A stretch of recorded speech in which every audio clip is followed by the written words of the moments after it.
E aí, pessoal, tá se preparando para um concurso da área policial? GCM, PRF, Polícia Civil? Então, olha só, a lei de tortura é um daqueles temas que caem sempre. A gente vai direto ao ponto aqui numa análise super focada para garantir que qualquer questão sobre a Lei 9.455 de 97 seja ponto garantido na sua prova. A nossa missão aqui é bem simples. A gente vai destrinchar os artigos mais importantes, sabe? Aquelas pegadinhas clássicas e os detalhes que as bancas, elas adoram cobrar. No final disso aqui, a ideia é que todo mundo tenha as ferramentas para responder com segurança e, claro, conquistar a vaga. Bora começar? Bom, para a gente começar, é super importante entender de onde vem a proibição da tortura. Não é uma lei que surgiu do nada, viu? A base dela está lá no topo, na nossa lei maior, a Constituição Federal. Esse é o ponto de partida para qualquer questão de concurso sobre o assunto. Olha só o que diz a nossa Constituição. O artigo 5º, aquele que fala dos nossos direitos e garantias fundamentais, é super claro, não deixa dúvida nenhuma. A proibição da tortura é um princípio absoluto. É o que a gente chama de cláusula pétrea, ou seja, não pode ser mudado. É a base de tudo que a gente vai ver a partir de agora. Agora, vamos lá. Uma pergunta que é um clássico de prova e que, confunde muita gente. O crime de tortura, ele é inafiançável, imprescritível ou os dois? Pensou aí? A resposta certa para essa pergunta pode ser aquele ponto que coloca dentro das vagas. E a resposta é: o crime de tortura é inafiançável. O que isso quer dizer? Que não tem fiança, não tem conversa. E mais, ele também é insuscetível de graça ou anistia. Mas, e aqui vem o pulo do gato, atenção total, ele não é imprescritível. Olha, esse aqui é um ponto que tem que tatuar na mente. Grava isso. Imprescritibilidade, ou seja, aquele crime que o Estado pode punir a qualquer tempo, não importa quanto tempo passe. Isso só vale para 2 crimes segundo a Constituição: racismo e ação de grupos armados. Só esses 2. Tortura, portanto, prescreve, tem um prazo para ser punido. Essa é, sem dúvida, uma das pegadinhas mais clássicas de concurso. Não dá para cair nessa. Beleza, a gente já entendeu os princípios, a base constitucional. Agora vamos para a parte mais prática da lei, né? A Lei 9.455 define vários tipos de tortura, cada um com uma intenção, uma finalidade específica. Vamos ver como isso funciona na prática. A lei é bem organizadinha, ela separa as intenções de forma bem clara. Vamos ver. Tem a tortura à prova, que é aquela para obter uma informação, uma confissão. Tem a tortura crime, que é para forçar a pessoa a cometer um outro crime. A tortura discriminatória, como o nome já diz, é por preconceito de raça ou religião. E, por último, a tortura castigo, que, olha, essa cai bastante em prova. É quando alguém impõe o sofrimento como uma punição pessoal, sabe? Geralmente quem faz isso tem a guarda ou alguma autoridade sobre a vítima. E não é só quem pratica o ato que responde pelo crime, não. Existe também a tortura por omissão.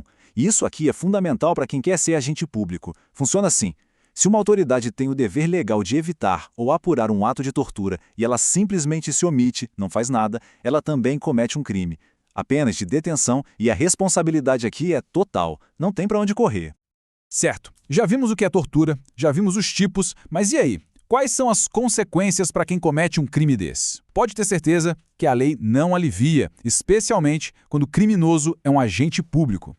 Então, a pena base já é pesada, mas ela pode ficar ainda maior, aumentar de 1/6 a 1/3 em 3 situações bem específicas. A primeira, e essa é crucial para quem presta concurso policial, quando o crime é cometido por um agente público. As outras 2 têm a ver com a vítima ser mais vulnerável, uma criança, uma gestante, um idoso, por exemplo. Ou se a tortura acontece junto com um sequestro.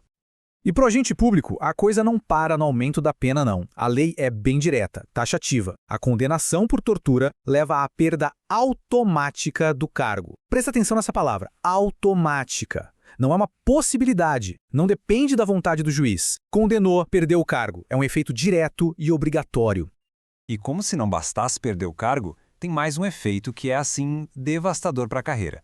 A pessoa condenada fica proibida de exercer qualquer outra função pública pelo dobro do tempo da pena que recebeu. Vamos supor, pegou 5 anos de cadeia, vai ficar 10 anos sem poder pisar num cargo público. É uma punição para ser exemplar mesmo.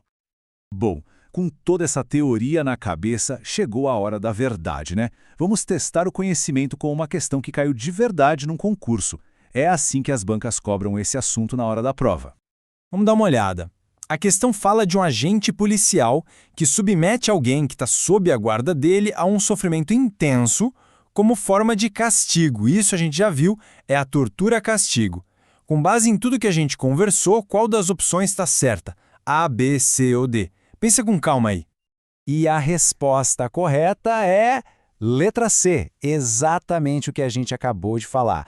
A condenação de um agente público por tortura leva, sim, à perda automática do cargo. Está lá, escrito com todas as letras no parágrafo 5º do artigo 1º.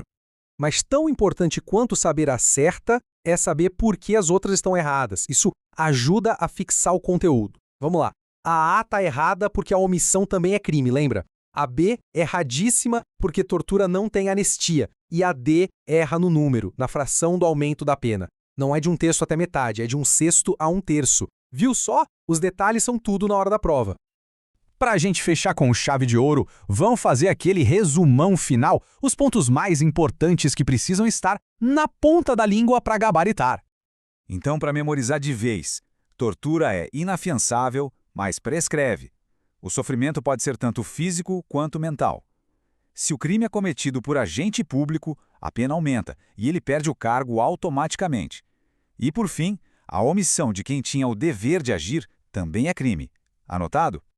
É isso aí. Com esses pontos bem firmes na cabeça, o gabarito em qualquer questão sobre a lei de tortura está muito mais perto. Se essa análise rápida e direta ajudou de alguma forma, não esquece de deixar aquele like e se inscrever aqui no canal Serei Nomeado. A gente tá junto nessa jornada. Bora gabaritar esse concurso rumo à aprovação.